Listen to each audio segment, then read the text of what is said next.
यार बच्चों, आज हम अपना क्लास लेकर आए हैं नरेशन का। आइए चलिए देखते हैं हम लोग नरेशन को। नरेशन का मतलब होता है कथन।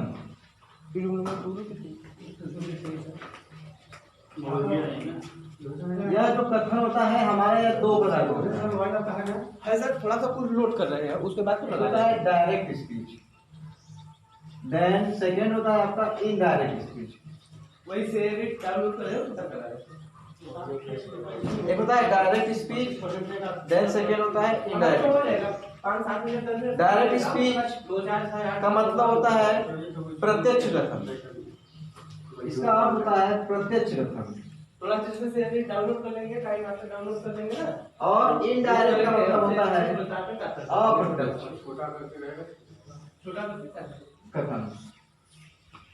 पहले हम लोग समझते हैं कि प्रत्यक्ष और अप्रत्यक्ष होता क्या है। प्रत्यक्ष का मतलब होता है किसी के द्वारा कहे गए बात को उसी के शब्दों में रखना, यह हमारा प्रत्यक्ष कथन कहा जाता है। और अप्रत्यक्ष का मतलब होता है कि किसी के द्वारा कहे गए बात को अपने शब्दों में बदल देना, यह हमारा अप्रत्यक्ष होता है। अब जो हमारा प्रत्यक्ष कथन होता है, इसमें हम लोग देखते हैं, इसमें दो भाग होते हैं। इसमें दो भाग होते हैं। पहला भाग होता है आपका, इसे हम बोलते हैं रिपोर्टिंग वर्क।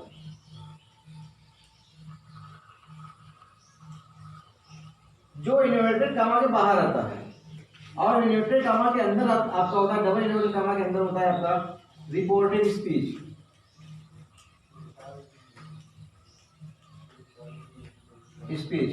ये आपका डबल इन्वर्टेड कामा के अंदर होता है।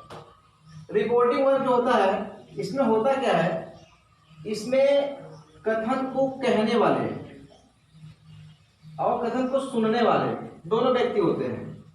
जो कथन को कहता है वह रिपोर्टिंग वर्क का सब्जेक्ट होता है, और जो सुनता है वह इसका ऑब्जेक्ट होता है। और क्या बात हो रही है, क्या बात हो रही है, यही आपका रिपोर्टेड स्पीच होता है, जो inverted comma, double inverted comma के अंदर पाया जाता है ना। अच्छा, इसमें बीच में मेन वर्ड भी होता है, हम मेन वर्ड भी रखते हैं। क्या बात होती है, तो ये हमारा नरेशन का एक स्वरूप है। अब हम लोग इसमें पढ़ेंगे डायरेक्ट से हम लोग कोई वाक्य इनडायरेक्ट में कैसे बदलते हैं, कैसे बदलते हैं, इसको हमको पढ़ना है। तो आइए हम लोग देखते हैं आगे। कोई प्रत्यक्ष कथन है, डायरेक्ट स्पीच है, तो उसको हम लोग इनडायरेक्ट में कैसे चेंज करते हैं। इसमें इसका सबसे पहला रूल आपका आता है, अब यहाँ पे आपको यह जानकारी होनी चाहिए कि रिपोर्टिंग वर्क क्या होता है, रिपोर्टिंग स्पीच क्या होता है ना। यह एकदम आपको मालूम होना चाहिए, जबान होना चाहिए, तब आप तुरंत हर चीज पकड़ लेंगे। तो प्यारे बच्चे, हम देखते हैं हमारा सबसे पहला रूल होता है, इसका सबसे पहला नियम यह है कि जब हमारा डायरेक्ट स्पीच में रिपोर्टिंग वर्ब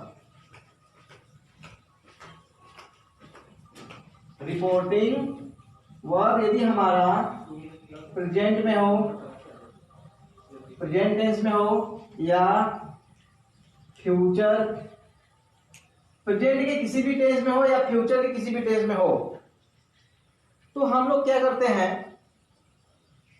रिपोर्टेड स्पीच के टेंस में कोई परिवर्तन नहीं होता है। याद रखिएगा, जब डायरेक्ट से इनडायरेक्ट बनाते हैं तो रिपोर्टेड स्पीच के टेंस में कोई परिवर्तन नहीं करेंगे। रिपोर्टेड स्पीच के टेंस में कोई परिवर्तन नहीं होगा,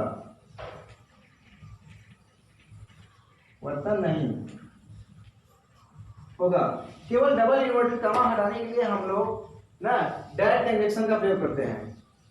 जो डबल इन्वर्टेड कामा होता है उसको हटाने के लिए हम डायरेक्ट इंजेक्शन का प्रयोग करते हैं। तो सबसे पहला रूल हमारे है। अब हम एग्जाम्पल देखते हैं। एग्जाम्पल देखिए हमारे जैसे है,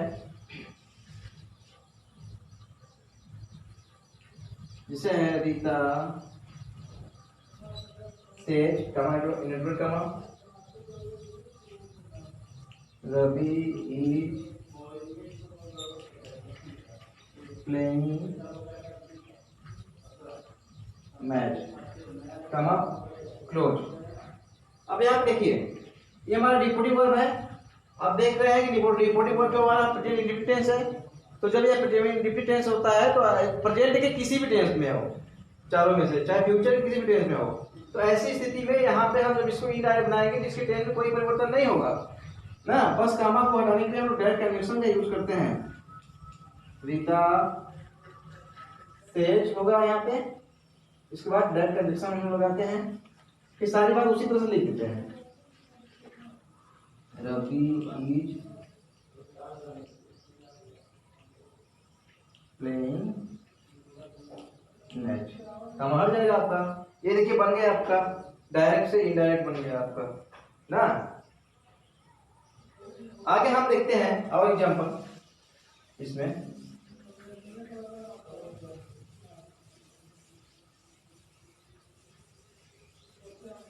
और एग्जांपल देखते हैं, जैसे हो गया आपका Karan has said, Geeta had read the book. आपका ऐसे हो गया। इसमें देखिए वही बात है सेड, ये क्या है, प्रेजेंट परफेक्ट टेंस है, तो प्रेजेंट परफेक्ट में तो उधर का टेंस नहीं चेंज होगा, उसी तरह से रहेगा।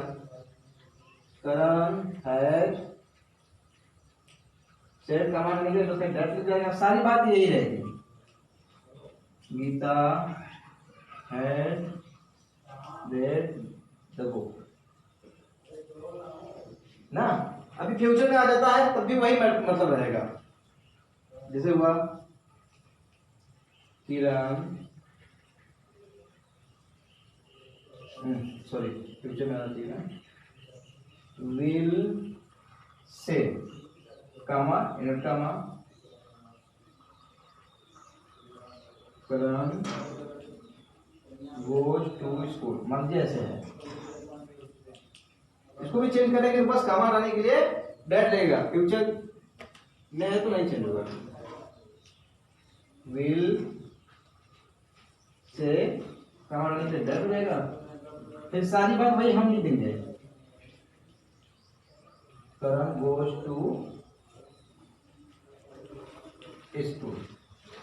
एकदम आसान है, मैं आशा करता हूं कि आप लोगों को एकदम समझ में आ जाएगा, हम इजी तरीका है ना, कोई घबराने वाली बात नहीं है, एकदम सिंपल है, सब आसानी से आ जाएगा। अब हम इसमें आगे चलते हैं। आगे हम यह देखते हैं कि कभी कभी हमारा, अभी हमने जो बताया आपको, रिपोर्टिंग वर्ब में ऑब्जेक्ट नहीं था, कभी कभी हमारा रिपोर्टिंग वर्ब में अब ऑब्जेक्ट आ जाता है। जब ऑब्जेक्ट आ जाता है तो ऐसी स्थिति में यदि मान लीजिए से है तो हमारा ये टेल में चेंज हो जाएगा, सेज है तो ये हमारा टेल्स में चेंज हो जाएगा ना। फॉर एग्जाम्पल जैसे Radha says to Meena command comma ना, करण प्ले फुटबॉल ना। देखिए यहाँ पे क्या है, ये सब्जेक्ट है आपका, जो सब्जेक्ट बताया था, और यह आपका ऑब्जेक्ट है ना। तो घबराना नहीं है यहाँ पे, बस इसको हम लोग क्या करेंगे, टेल्स में चेंज कर देंगे। राधा टेल्स मीना, कमांड में जो डेट रहेगा सारा चीज उसी तरह रहेगा। करण प्लेज फुटबॉल ना। इसी तरह से यदि यहाँ से आया है तो हम लोग उसको चेंज कर देते हैं, टेल में चेंज हो जाएगा। जैसे मान लीजिए हो गया Ravi will say Shyam, command कमा रानी डांस इन द रूम, ऐसे हो गया। तो देखेंगे यहाँ पे से है तो इसको हम क्या करेंगे, बस करेंगे टेल्स में चेंज कर देंगे, टेल में चेंज करेंगे, tell Shyam bad Rani dance in the room. एकदम इजी है सारी चीजें। मैं ऐसा करता हूं आपको आसानी से समझ में आ जाएगा। अब आगे हम चलते हैं इसी क्रम में। आगे देखिए हम आते हैं तो हम आगे इसमें बहुत सारा परिवर्तन करना होता है। उसमें से सबसे पहले हम यह परिवर्तन करते हैं, जैसे मान लीजिए अगला हमारा रूल है, रूल नंबर 2 में हम यह देखते हैं कि यदि रिपोर्टिंग वर्ब हमारा पास्ट टेंस में हो तो रिपोर्टेड स्पीच के टेंस में परिवर्तन हो जाता है ना। यदि रिपोर्टिंग वर्ब पास्ट टेंस में हो, पास्ट टेंस में हो तो रिपोर्टेड स्पीच के टेंस में परिवर्तन हो जाता है। स्पीच के टेंस में परिवर्तन होता है। अब वो परिवर्तन होता कैसे है, हमको ये देखना है। इसके लिए देखिए हम एक चार्ट बनाते हैं ना, आसान है एकदम। एक तरफ हम लिख देते हैं डायरेक्ट, डायरेक्ट में कैसे वाक्य रहेगा, दूसरी तरफ इनडायरेक्ट, मतलब डायरेक्ट है तो उसको इनडायरेक्ट में किस टेंस में चेंज करते हैं, ये बात है। यदि मान लीजिए डायरेक्ट में हमारा है ना रिपोर्टेड स्पीच जो है ना, वह प्रेजेंट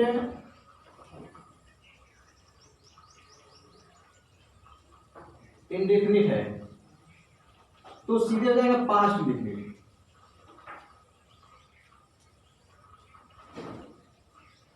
इसी क्रम में यदि मान लीजिए प्रेजेंट कंटिन्यूअस है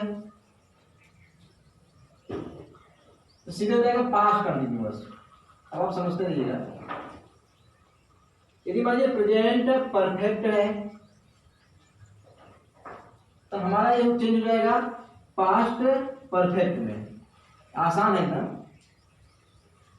यदि मान लीजिए हमारा प्रेजेंट परफेक्ट कंटिन्यूअस है तो हमारा चेंज हो जाएगा पास्ट परफेक्ट कंटिन्यूअस में। कहने का मतलब है कि प्रेजेंट का हमारा टेंस है, प्रेजेंट का चारों जो टेंस है वो हमारा पास्ट के चारों टेंस पे कन्वर्ट हो जाएगा ना। एकदम आसान है ना। प्रेजेंट पास्ट में, प्रेजेंट कंटिन्यूअस पास्ट कंटिन्यूअस में, प्रेजेंट परफेक्ट पास्ट परफेक्ट में, और present perfect continuous past perfect continuous में चेंज हो जाता है। अब यहाँ पे हमको ध्यान यह देना है कि मान लीजिए डायरेक्ट में हमारा है ना, यदि पास्ट इंडेफिनिट टेंस है, यहाँ पे हम ध्यान देंगे। ध्यान देने वाली बात यह है कि यदि हमारा डायरेक्ट में यदि पास्ट इंडेफिनिट टेंस है, यहां पे ध्यान देना है आपको। यदि पास्ट इंडेफिनिट है तो यह आपका जो होगा पास्ट परफेक्ट में, याद रखिएगा। यदि मान लीजिए पास्ट कंटिन्यूअस है तो यह आपका चलेगा पास्ट परफेक्ट कंटिन्यूअस में। यदि मान लीजिए पास्ट परफेक्ट है तो यह नो चेंज, इसमें कोई परिवर्तन नहीं होगा।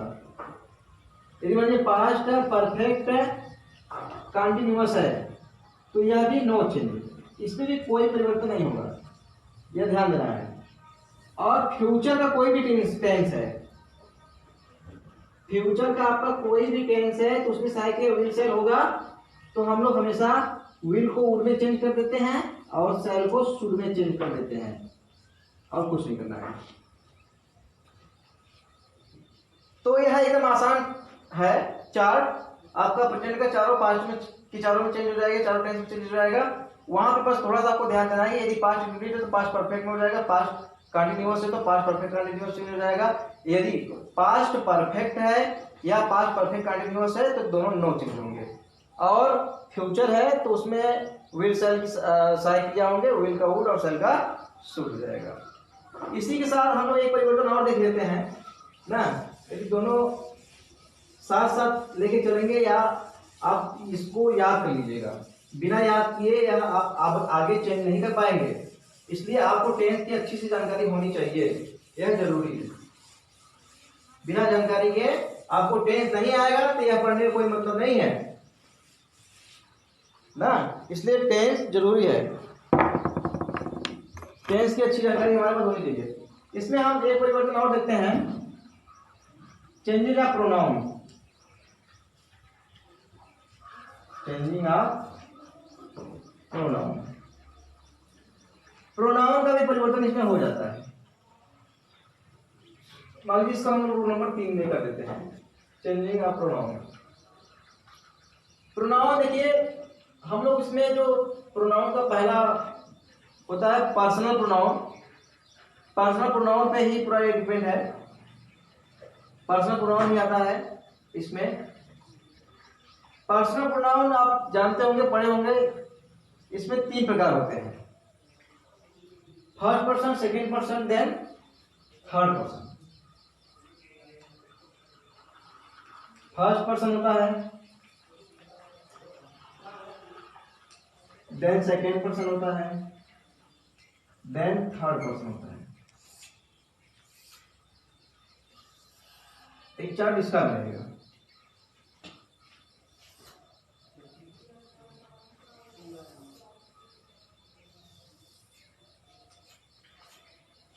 जरूरी है, ए भी याद होना चाहिए। फर्स्ट पर्सन है, यहां पे मान लीजिए हम चार्ट बना रहे हैं आपका सब्जेक्टिव केस का, इसमें केस भी देखा जाता है, जिस केस में है वही केस हमको उसी केस में चेंज करेंगे हम। सब्जेक्टिव केस या फिर इसको हम नॉमिनेटिव केस बोलते हैं, नॉमिनेटिव केस। उसके बाद आता है हमारा ऑब्जेक्टिव केस।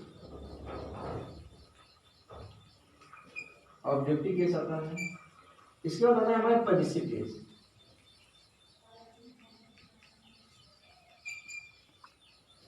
केस आता है फर्स्ट पर्सन में हमारा 2 प्रोनाउन होता है, आई होता है और वी होता है। आई का ऑब्जेक्टिव केस मी होता है, वी का अस होता है।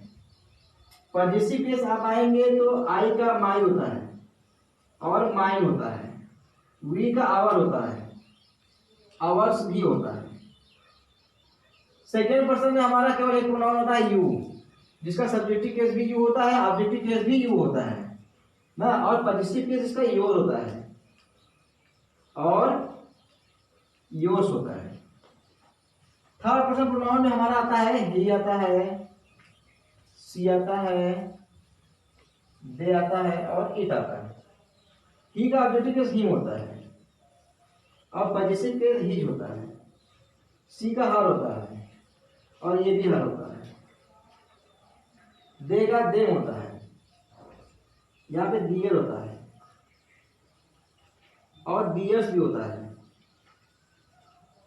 इट का इट होता है, इट्स होता है।